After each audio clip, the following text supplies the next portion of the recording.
It seems that so many people are extremely happy that Apple is ditching Intel and x86 hardware.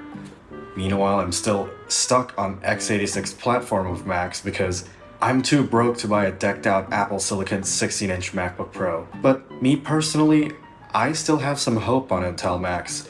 And oh boy, I'm gonna do a hot take that will surely make the Apple Silicon master race go down to the comment section and start yelling at me like, "Boo! Intel Macs suck!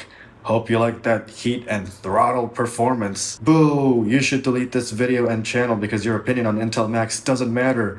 Boo! You should go kill yourself." Please, before we make those kinds of comments, yes, I know that Apple Silicon is the future of Macs. Yes, I know Intel Macs are hot and power hungry, but ignoring those factors, and as a power user myself, I do still think that Intel Macs can still stick around. Not all Apple users can afford the latest and greatest, and they tend to stick to their devices for as long as possible. And also, you're hearing an opinion from a dickhead who has never experienced an Apple Silicon Mac before. Well, I mean, I've been blown away once by how smoothly the Funny Hat game ran on my friend's M2 MacBook Air without a fan. But that still doesn't convince me to switch Apple Silicon just yet. And here I am with an Intel Mac notebook right next to me. Strap yourselves because this is my opinion on the 16-inch 2019 MacBook Pro and why I think it's the best Intel Mac notebook that Apple has ever made. Believe it or not, this thing is like new because when I got it, the keyboard looks like someone has never used it. Usually when it's heavily used, the matte finish on the keyboard turned into a disgusting, oily, glossy looking finish. It's got the 9th generation 8-core Core i9 9980HK, 64 gigs of RAM, 1 terabyte of storage, and a Navi 14-based AMD Radeon Pro 5500M with 8 gigabytes of GDDR6 memory.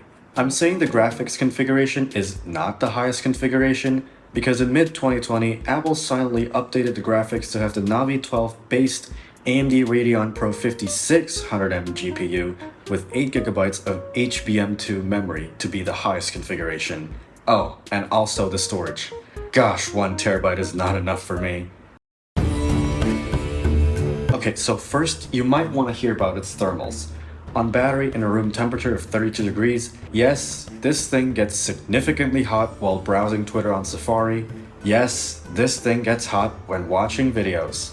But with macOS Sonoma's low power mode feature, the clock speed of the CPU gets reduced to run at only 2.6 GHz, just as shy of 0.2 GHz from the base clock speed of the processor.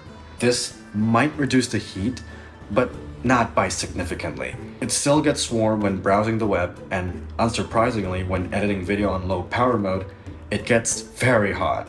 Also unsurprisingly is when on power adapter without low power mode, the fans on this thing will scream like a jet engine.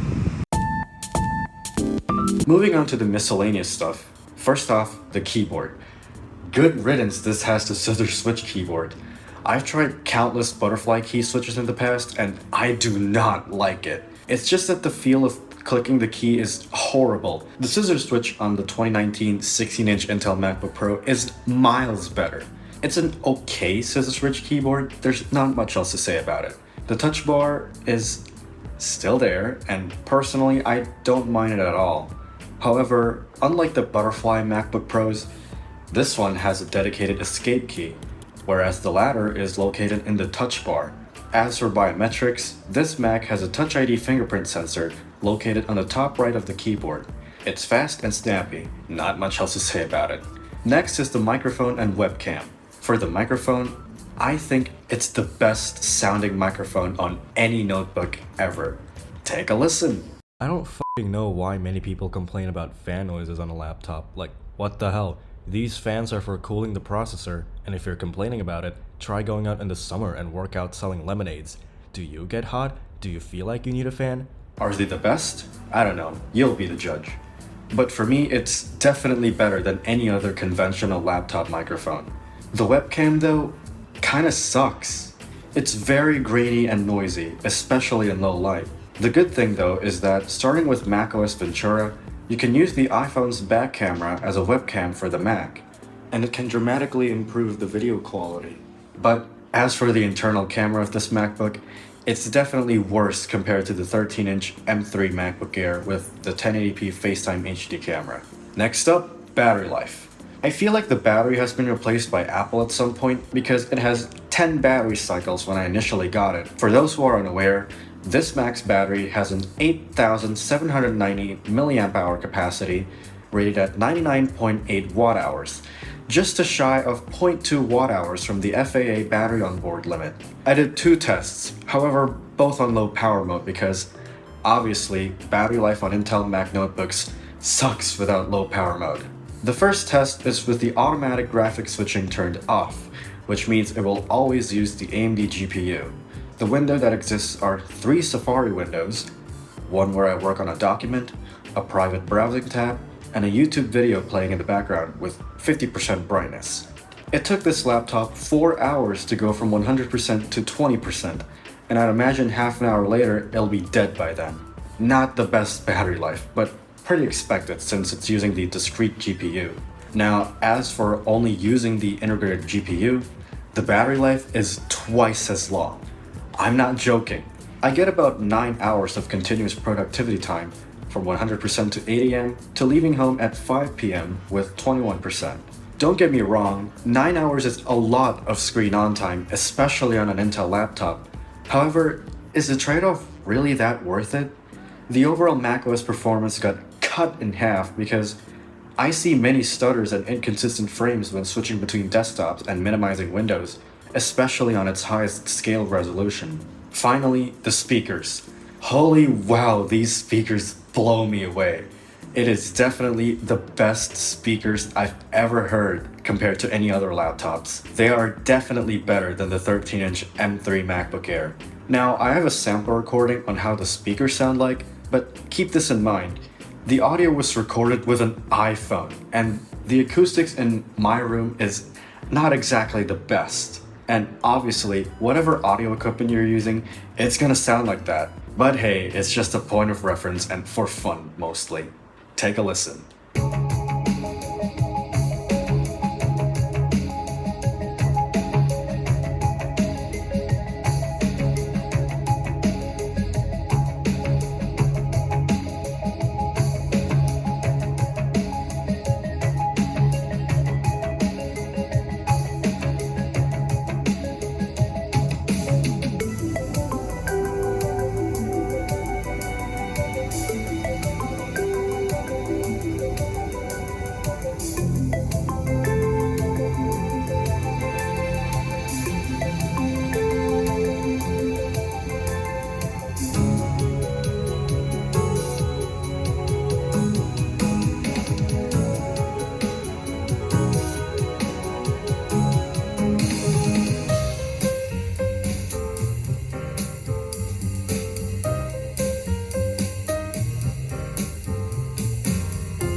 Again, you really have to listen to it yourself because honestly, these speakers sound way better in person compared to the iPhone recording. One thing I'd like to mention is the Force Touch trackpad. It has a pressure-sensitive glass with no buttons at all.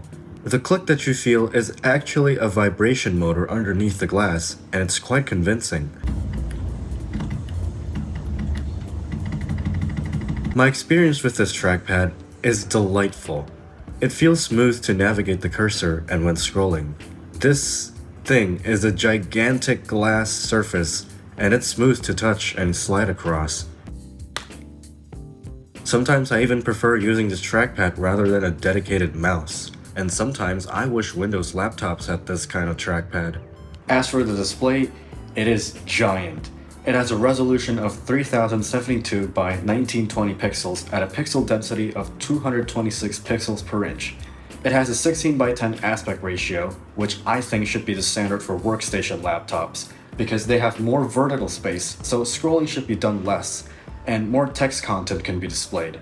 The bezels are thinner compared to the previous 15-inch and 13-inch Intel MacBook Pros, but not as thin as the newer MacBook Pro, but at least it doesn't have that awkward notch. The display has a wide P3 color gamut, and according to Ardings, its factory calibration shows a perfect coverage of the P3 color gamut. The display is glossy and can show up to 500 nits of maximum brightness. The brightness can fight glare, but not by much, especially if you're under the sun. Next, let's talk performance. I'll show benchmarking results at the last part of this video because I feel like it doesn't have much relevance with real-world performance. So instead, I'll be using this laptop based on the things I do and I'll report my experience. Alright, first off, can it run Final Cut Pro and edit 1080p videos? Yes. Editing Final Cut Pro on this thing is a breeze. Scrolling on the timeline is smooth. Playback is smooth, even with background rendering disabled. This thing is a powerhouse. Except not really. On some timeline that has way too many layers and stuff going on, it can get really slow. This thing especially does not like editing in wide gamut 10-bit HDR. After all, the GPU is not the latest 5600M, and I've heard some good things about that GPU about it being twice as fast compared to the 5500M. As for export times, well, I don't have other machines to compare it to, so you'll just have to stick with my opinion. Exporting a 16-minute 1080p 60fps ProRes 422 video took about 10 minutes. I mean, I guess it's fast? Well, fast enough for me, definitely. However though, these results can be different because it depends on the elements that you include in the video, such as text, photos, video effects, and much other elements that are not in the main video timeline. So these export times can only be taken as a point of reference and not actual real performance. Number 2. Can it edit videos smoothly? Yes, obviously. Like, you don't need a whole 16-inch laptop to do this. My dead 2020 Intel MacBook Pro will do this just fine. There's nothing that's significant to report here because you're literally just editing and tweaking the colors of the image. You don't need a crazy powerful GPU to do that. Well, unless if you want to do stuff like adding blur effects. That might need a more powerful GPU to be able to do that smoothly and faster. I'm not saying that my previous dead 13-inch Intel MacBook Pro is a weak laptop, but it's just that the 16-inch just handles some workloads faster. Number 3. Can it play the Funny Hat game? Yes! Now for this testing, I'll be doing this in both macOS, and guess what? Windows! That's right, this is something that Apple Silicon Macs is still lacking, which is being able to install Windows natively under the Boot Camp Assistant app. Alright, now let's jump into performance. A Hat in Time is a DirectX 9 game, so this GPU is able to handle that with relative ease. On Windows, performance is outstanding. Now, please bear with me, I hate gaming in full screen. I have no particular reason, and this testing will mostly be done in windowed mode. But for the sake of this review, I'll do a full screen gaming session as well. Now, since this is a professional GPU, I'll have to set the bar really high. By high, I mean running the game at 1600 by 900 resolution with my own custom graphics configuration for the game to run as fast as possible, as good looking as possible, and as comfortable as possible. With this configuration, every single aspect of this game runs at a perfect 60 FPS. Areas where it uses the graphic heavily usually dips in performance, but not by dramatically. Overall, it's playable at a very satisfactory performance. When the settings is configured to the highest graphic settings, you can already expect that the performance is subpar. The FPS ranges from 45 to 60 FPS, and it struggles to maintain 60 FPS where a lot of stuff is happening on the screen. Impressively, it seems that it's able to maintain 60 FPS in most worlds and only dips in performance just when a lot of things like particle effects and ambient occlusion must be drawn. At the very least, it doesn't dip into the below 30 FPS category, so I'll let this one slide. Jumping into full screen, I have to set a custom resolution, which would mean I have to manually edit the config file to set the resolution. This time it's running at a perfect 16 by 10 aspect ratio, with a resolution of 1920 by 1200 with the comfortable graphics setting. And oh boy, things go downhill in here. The game struggles to maintain 60 FPS in most worlds that I tested. The worst offender is the Alpine Skyline and Nyakuza Metro level. It now averages to about 45 to 60 FPS, which is again, still fine, but apparently gamers love 60 FPS above, and when their eyes see below 60 FPS, they're gonna start to complain. For me though, I don't really care. And things get worse when I crank the settings all the way up. Even the main hub world struggles to maintain 60 FPS, and it gets worse on the other worlds. On the swamp area and the fiery area in Stubcon Forest, the FPS drops drastically to below 40 FPS, and sometimes even below 30 FPS. Alpine, Skyline, and Nyakuza Metro also ran at a subpar performance here. It now barely goes up to 60 FPS and mostly hovers around 45 FPS and below. So in conclusion for gaming, yes, you can game on a Mac. On Windows, that is. Don't expect extreme performance because Macs are not gaming machines, but rather work machines, specifically designed to get real work things done. What I've shown you earlier is just the ground floor on how gaming on a Mac feels like, and this Mac has demonstrated that it can actually play a demanding indie title perfectly fine, just not at its highest resolution or graphics settings. I'm not really sure for AAA titles because I never had the intention of collecting PC games in the first place, and I play games on a dedicated video game console. I also don't play video games on a computer that much, so don't take these results seriously. This is just a point of reference. I'd also imagine that this game will run better with the AMD Radeon Pro 5600M GPU. But unfortunately, that GPU configuration is unbelievably rare and expensive here, so I can't test that. Before we get to benchmarks, I'd like to call out some of my complaints regarding gaming on macOS and Windows. First of all, for some reason, the macOS version of A Hat in Time managed to perform worse than the Windows counterpart. Now, this might be due to Apple completely f***ing over OpenGL in favor of Metal, and coincidentally, when logging the app on launch, it spits out some OpenGL stuff, so it could be the game favoring OpenGL instead of Apple's proprietary Metal framework or Vulkan. And now, finally, benchmarks. Firing up Geekbench 6, we can go to the CPU benchmarks test. I'm also going to be generous and keep the fans running at its max speed, just to see its maximum potential. Once it's done, we can get our results. The single core score is a respectable 1,477 points, and the multi-core score is also a respectable 6,754 points. These scores don't look pretty bad until you compare it with Apple Silicon scores. Oh man, this looks so sad. And that's me being generous. If I let the fan on auto mode, I'm pretty sure these scores will be lower. And yeah, of course, if you compare it with an M3, the difference is pretty far apart. Now moving on to the Metal GPU test for the AMD Radeon Pro 5500M. For this test, it got a score of 39,677 points. Seems pretty respectable, and hey, it's a little bit faster than the M1 chips, but that's with the fan though. Imagine running this test without a fan running.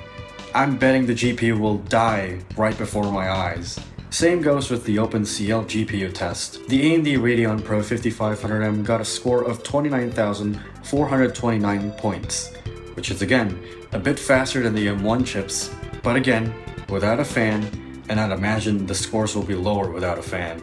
After fooling around in Geekbench, I decided to use another benchmarking tool, Cinebench.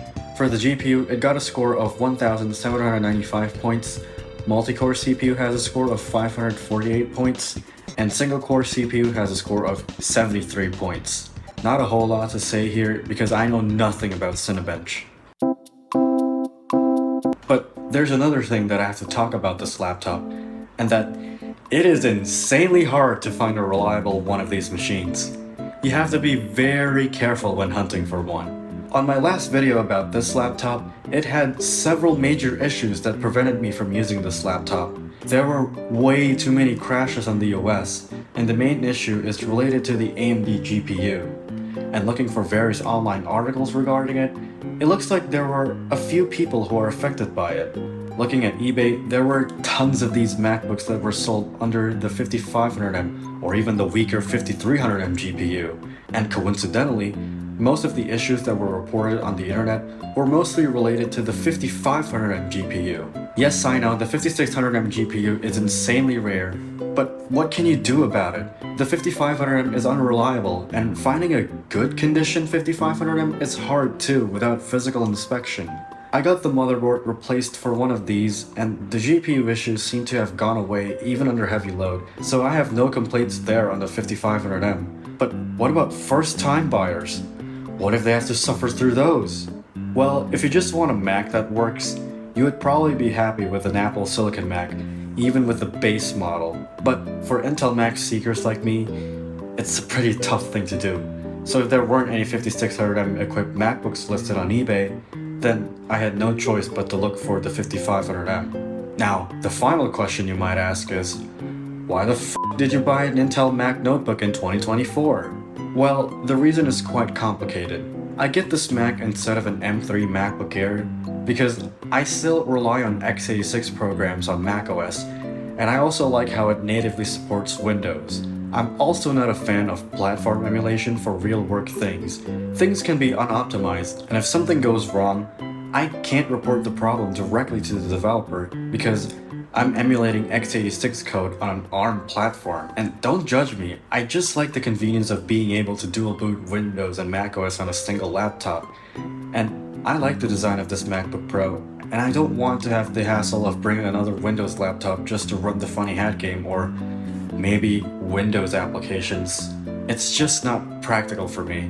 And honestly, I'd love to try out an Apple Silicon Mac, but due to financial constraints, I just can't afford to buy a proper Apple Silicon MacBook Pro. So to conclude, yes, this is the only Intel Mac that you should care about, if you look for one carefully. If you're still rooting on Intel Macs, this is an absolute steal. It has great performance, average at best battery life, amazing sounding speakers, and a big display. You can even actually game on Windows on this thing natively. As for long-term support, you can't really rely on Apple releasing new major macOS updates in about 2 or 3 years for Intel Macs. The 2015 15-inch Retina MacBook Pro, for instance, which is another perfect Mac notebook Apple made, stopped receiving major macOS update at macOS Monterey in 2022. And this means that this particular Mac model received 7 years of major macOS releases. And yes, you can install macOS Sonoma on these things with OpenCore Legacy Patcher, but keep in mind, when Apple stops supporting Intel, newer macOS releases will no longer include Intel code and binaries inside its core, and it will be Apple Silicon only. I can imagine this MacBook gets updates for at least until 2027, which is 7 to 8 years of support. But I really should keep that 8-year support hopes down because Apple is already thrashing on Intel-based Macs, and most new features of new macOS releases are mostly Apple Silicon only. However though, if you really want an Intel Mac and the convenience of Apple releasing new macOS until the end of time, then this is the only Intel Mac that you should care about. I wouldn't recommend buying anything older than the 2019 16-inch MacBook Pro because of the butterfly keyboard, way worse thermal throttling issues, and weaker hardware. Instead, just get the late 2019 model. You won't regret it if you're an Intel Mac bitch like me. So yes, you do really need to weigh the pros and cons and consider the stuff that made you use an Intel Mac.